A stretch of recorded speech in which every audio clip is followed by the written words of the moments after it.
It is right there, face to face. Handshake, words exchanged. It was Trump waiting for Putin. He had a longer walk. Now they've met, and now the walk is together. So we can watch all of this as it's staged live. Robert, stay with us. Kelly as well. I wonder what George Will makes of all of this. It's nice in times like this that we can turn to George for perspective, the NewsNation contributor, Washington Post columnist, and we're watching, I guess, history in real time anytime there's one of these summits taking place. George, your thoughts as we watch Putin and Trump walk off the plane and now walk together in Alaska? Well, when the leader of a democracy meets with the leader of an aggressive nation already convicted really of war crimes, carving up a third democratic nation, the M word comes to mind. That is, it's the word Munich.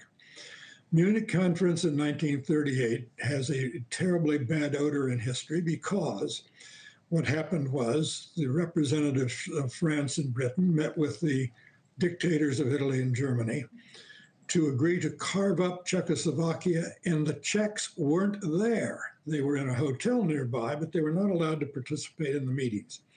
So this begins with a bad historical antecedent. Second, it is simply astonishing how much weight is being put on this when, in fact, we're starting to know what they can possibly agree to.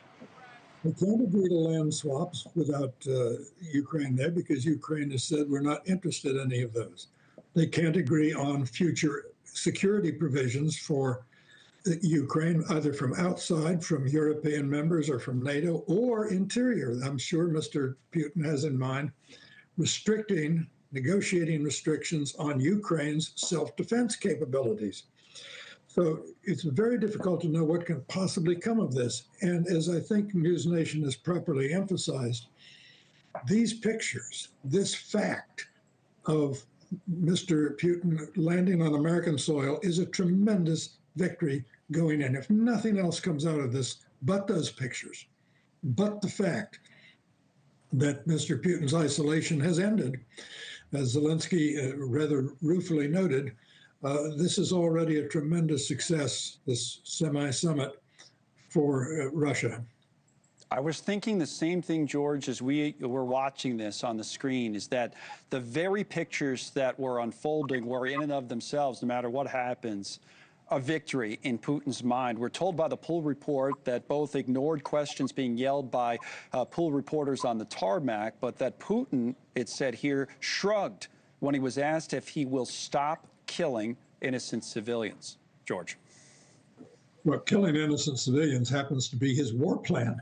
That is, he's not made much progress for 3 years at a cost of 1 million men killed or wounded against the armed forces of Ukraine. Remember, Russia planned to have a victory parade in Kiev 2 months after they invaded.